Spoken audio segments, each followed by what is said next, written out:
Good day everyone. Today, we will be presenting Chapter 12, Environmental and Sustainability. The hospitality industry is having a bigger impact on the environment, which is making the climate crisis worse. Like the COVID-19 pandemic and the natural disaster that have shown how these issues affect both in the industry and local communities. So, kailangan ng mga leader na gumawa ng mga bagong solusyon at iwasan yung mga old methods para mabawasan ng epekto nito sa environment and maging maayos ang sustainability. Objectives. At the end of the chapter, the student will be able to first, identify environmental management practices applied by the different lodging properties. Second, describe sustainability and its role in the overall business strategy of hospitality operation.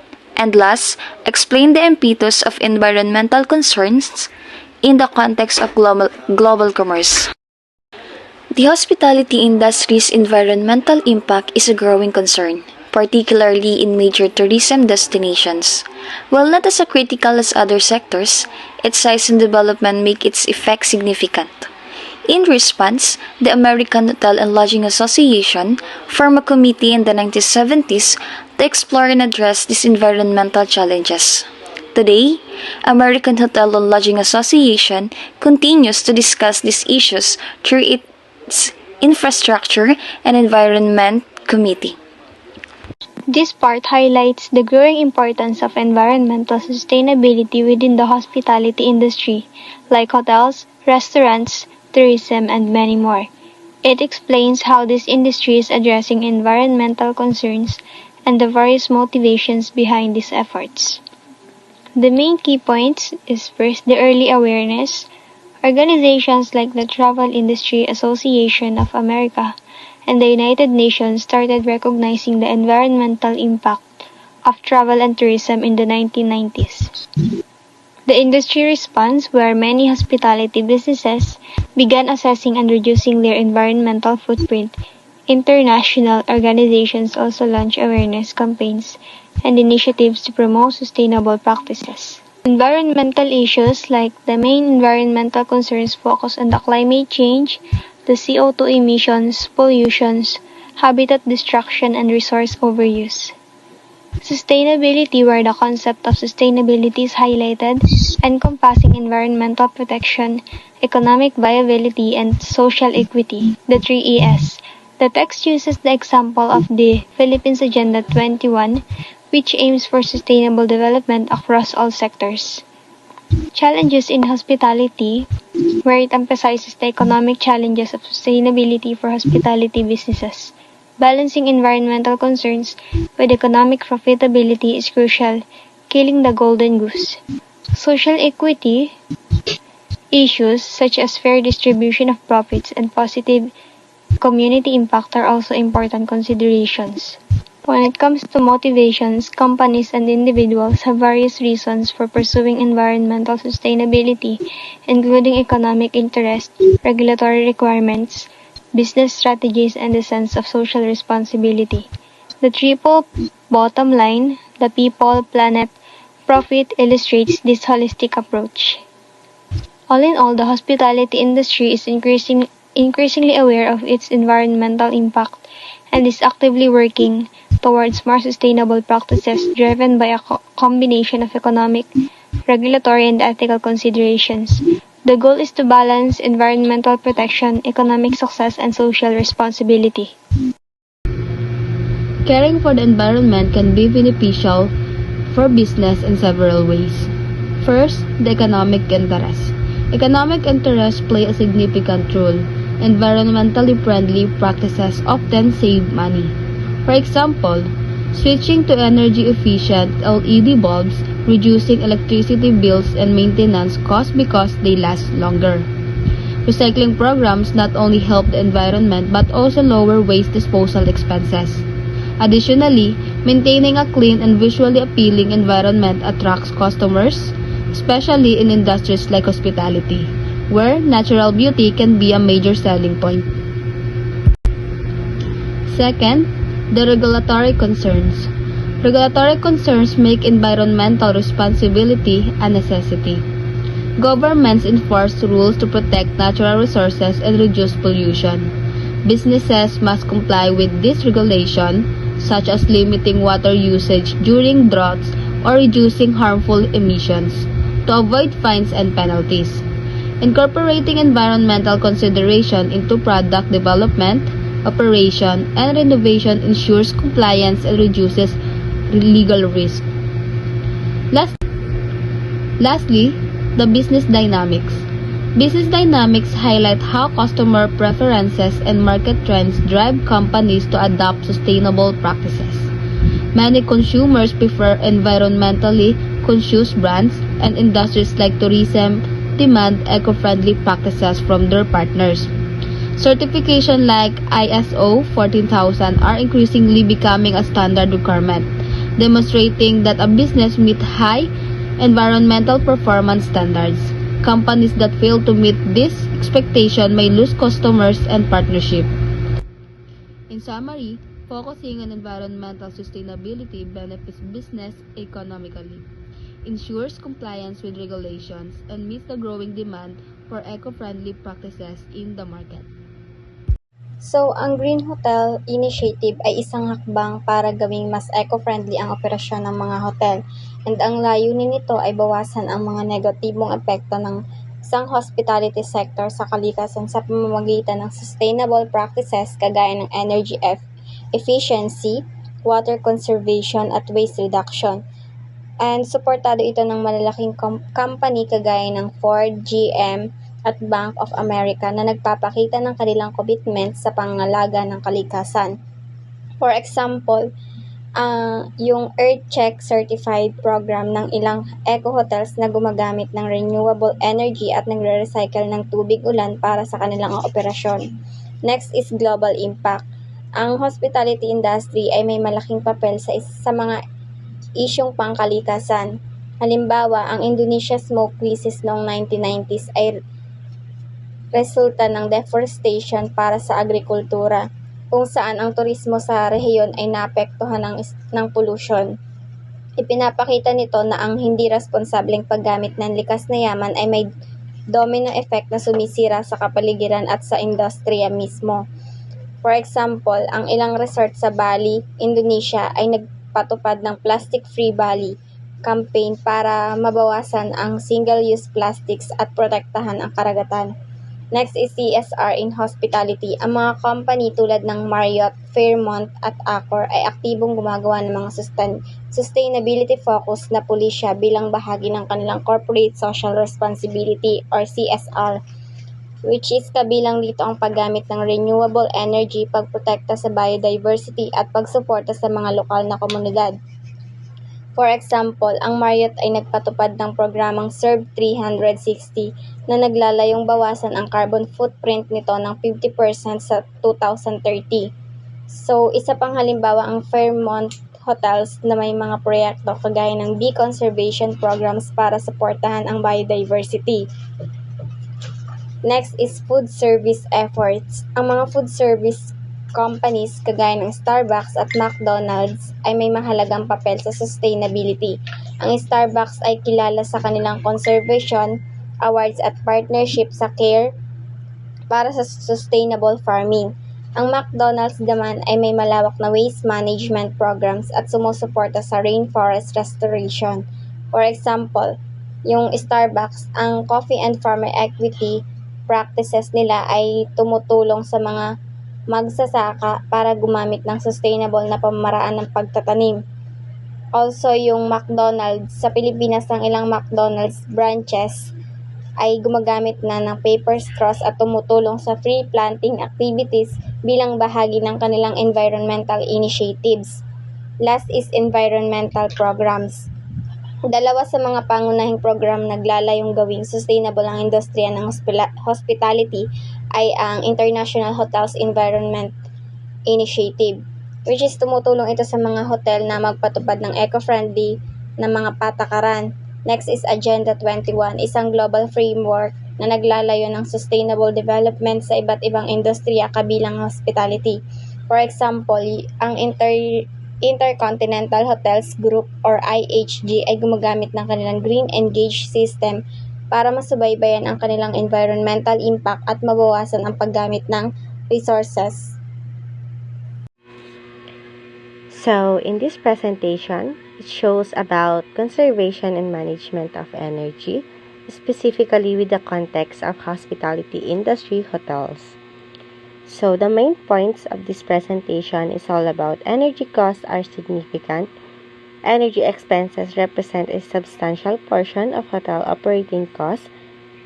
These translate to billions of dollars annually in U.S. lodging market alone. Next, energy production's environmental impact. Why? Because generating energy requires resources like electricity, fossil fuels, water, and waste. This process produces harmful byproducts such as carbon monoxide, nitrous oxides, sulfur oxides, and particulate matter which pollute the environment. And isa pa po ay yung importance of conservation and management because energy costs are high and its production harms the environment. Efficient energy use and management are crucial. So, these efforts po ay nag-aim para po ma-reduce natin yung energy demand. So, sunod po ay yung ano po ba ang benefits of conservation and management. So, by conserving and managing energy effectively, hotels can achieve cost savings and significantly reduce their environmental impact or para po makapag-less ng pollution. So, all in all po, hotels spend a lot of money on energy. Making and using energy also pollutes the environment. So, dapat po ang gawin po ng isang hotel ay need po nila gamit ng energy ng very wisely para po makapag-save sila ng money and para din po ma-protect ang planet. So, this involves po using less energy and reducing waste. So, sunod naman po ay about good management practices for facilities focusing on energy management. So, ina-emphasize po nito yung importance of record keeping and proper procedures to ensure efficient and controlled energy use. Sabi po dyan, records of electricity consumption and cost of energy. So, kailangan po natin ma-record yung mga detailed about records of electricity consumption and cost. Kasi, essential po ito. Dito po ma-allow yung matatrack po natin yung energy usage at ma-identify po natin yung mga areas na kailangan po ng improvement. So, sunod po, sabi po dyan, maintenance of facilities properly. So, kailangan po natin proper maintenance ang ating facilities kasi po, crucial po ito for energy efficiency.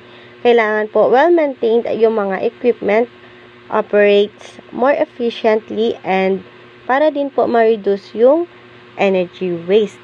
Sunod naman po, meron po tayong proper procedures and documents for smooth and appropriate operations. Dito po, kailangan po natin ng smooth operations. Bakit? Para po, magkaroon po tayo ng clear procedures and documentation na makakapag-ensure po ng smooth and appropriate operation. Para din po, ma-minimize po natin yung mga energy na na-loss due to inefficiencies or yung mga errors po. So, meron din pong challenges and solutions like po yung mga lack of detailed information on utility bills po na kapag hinder ng effective energy management. Sabi din po dyan yung mga facility managers may not have the necessary data para po matrack yung energy usage ng accurately. Sabi din po dyan sa presentation, some companies po like Intercontinental Hotels have addressed this by creating comprehensive databases of energy usage na na-allow po ito by benchmark their efficiency and identify areas for improvement. Nakakapag-demonstrate po ito ng commitment to energy conservation and cost saving. Bali dito po, dapat po natin mag-save ng money at maging responsible po tayo sa ating environment.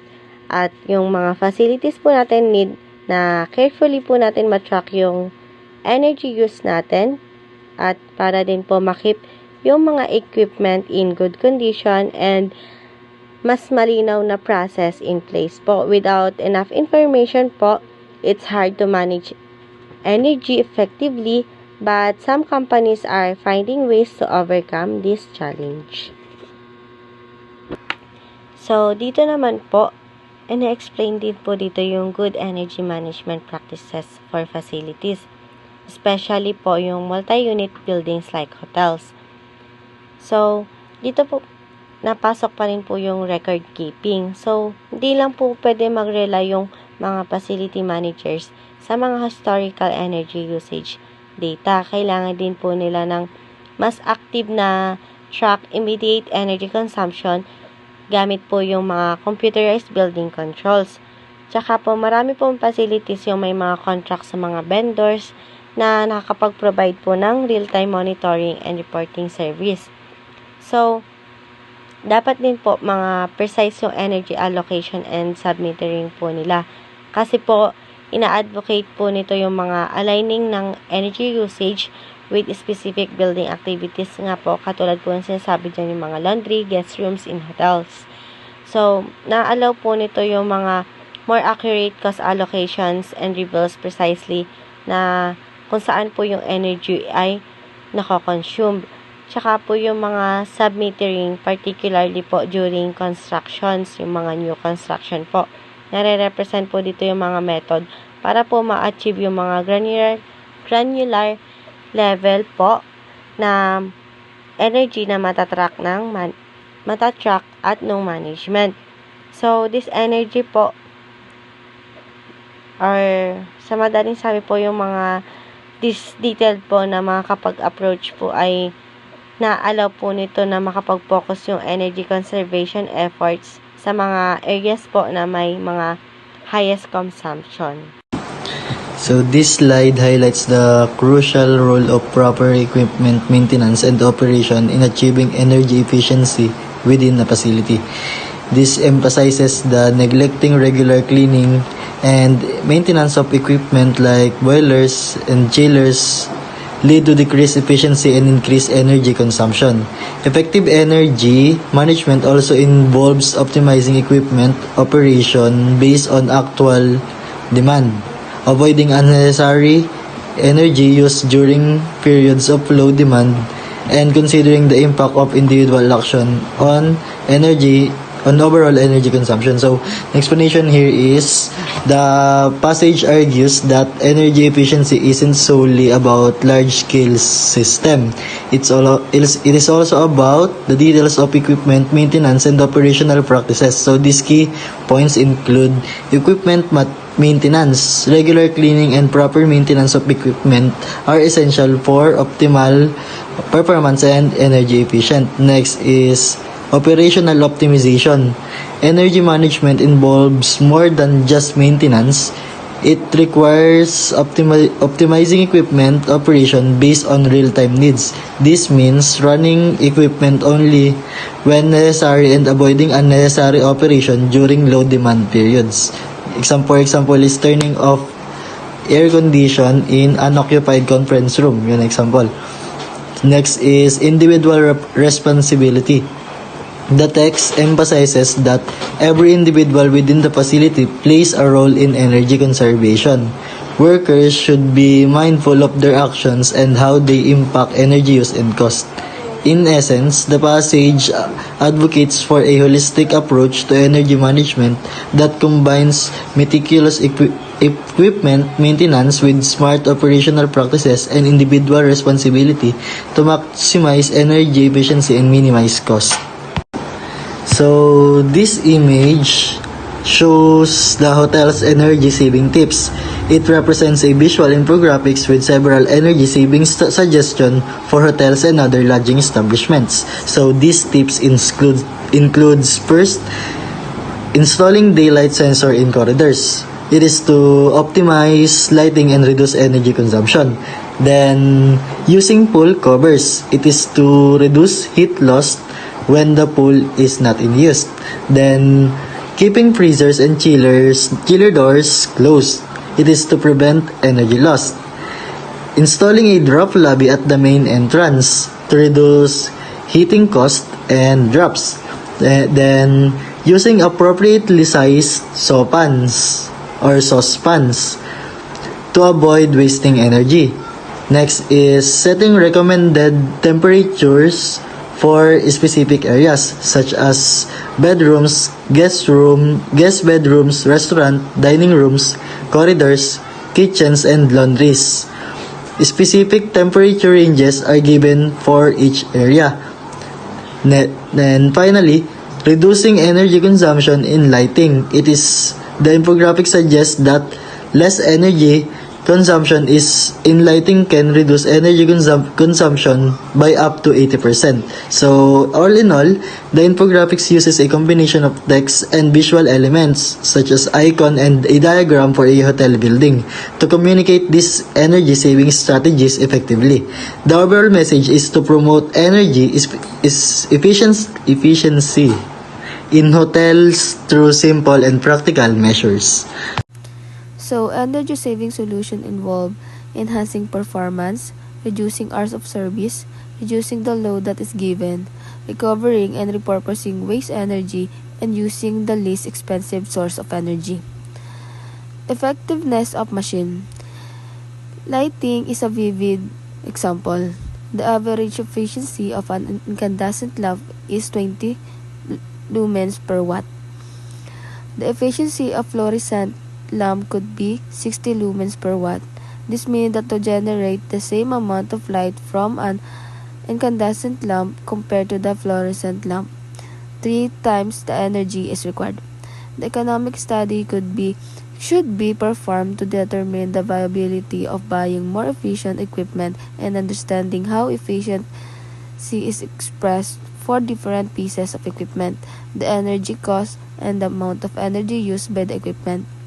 A manager should clearly be able to determine that there is a combination of economic and environmental benefits from reducing working hours, that is, turning the machine off, is another way to minimize energy use. Operating storage lighting 24 hours a day, leaving the computers, photocopying machine, or printers working at all times, operating parking lot lighting on time clocks rather than photo cells, and the host of other all too common activities result in efficient and wasteful use of electricity. An often overlooked alternative is reducing energy loss. Solar heat gain can be minimized by window films. The amount of water needed is reduced by low volume shower heads and toilets. Cut down on heating and cooling loads by providing extra roof insulation. The benefits of doing so are extensive. Ang United Nations World Tourism Organization ay tumutulong para gawing mas responsable at pangmatagalan ang turismo sa buong mundo. Sinusuportahan nito ang Sustainable Development Goal ng United Nations na may 17 layunin para mas magandang buhay ng lahat. United Nations World Tourism Organization, Sustainable Development Goals, and the lodging industry. Dito sa Sustainable Development Goals is the demand for hotel is driven by the number of visitors and the popularity of destination, creating a strong connection between hotels, tourism, and local communities. Para ma-ensure yung sustainability, hotel must address 4 pillar human, social, economic, and environmental by aligning their operation with the United Nations Sustainable Development Goals o yung tinatawag natin na SDGs. Involved dito yung pag-identify ng major function like housekeeping, sales and customer services, impact sustainability, collaborating with stakeholders to align policies with SDGs, priorities in developing measurable goals, and KPIs to track progress. Revisiting business strategies, ensure operation, support local culture, economies, and ecosystem. Adapting sustainable practices not only preserve resources but also meets growing customer demand for eco-friendly accommodation, boost businesses growth, and enhance workforce satisfaction, ensuring long-term success. Parang sa madaling salita is adapting sustainable practices is hindi lang environment and local communities yung nakakakuha ng benefits dito, and also nakakatulong din ito sa paglago ng mga negosyo at sa satisfaction ng mga customers. So next naman is the 17 Sustainable Development Goals o mas kilala sa tawag na SDGs. So ano nga ba ito? So according to this, these are a set of global objectives established by the United Nations in 2015 as part of the 2030 Agenda for Sustainable Development. Ano nga ba yung aim nito? So, they aim to address global challenges including poverty, of course, inequality, climate change, environmental degradation, and peace and justice. So, here are the 17 summary of the goals of these SDGs.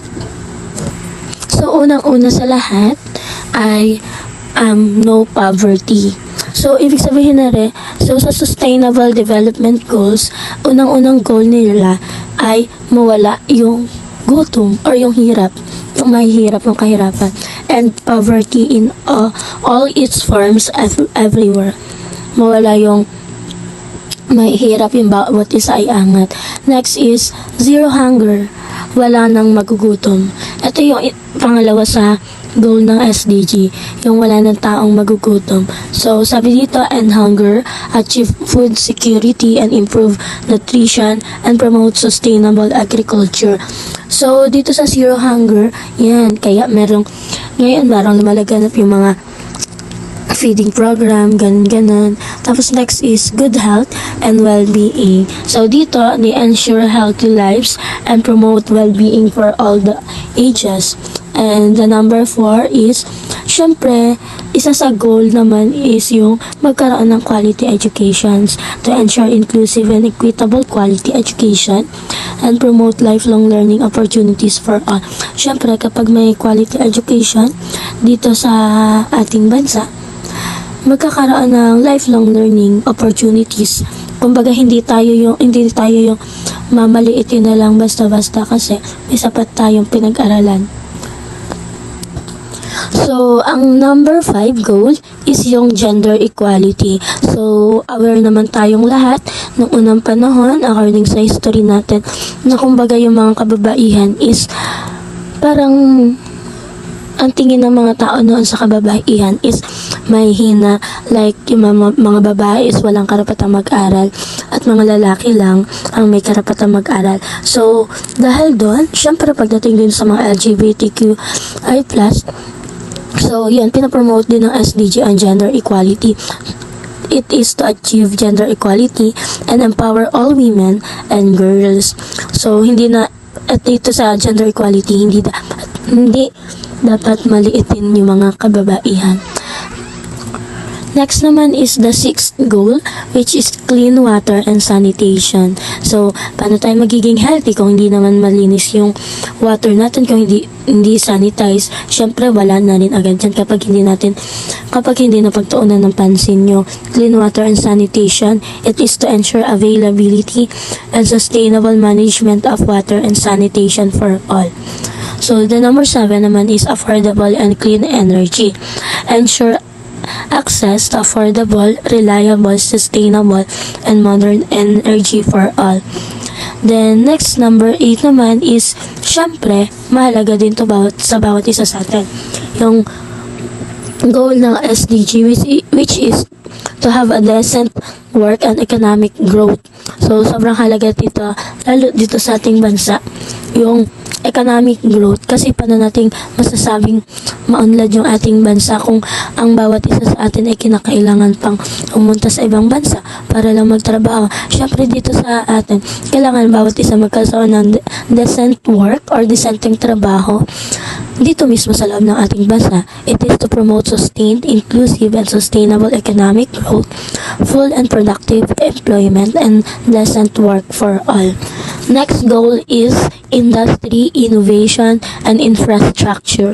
Dito naman, itong goal nito is to build resilient infrastructure to promote inclusive and sustainable industrialization and foster innovation. So, ang pang number 10 naman is to reduce inequalities. Siyempre, para mabawasan yung hindi pagkakapantay-pantay.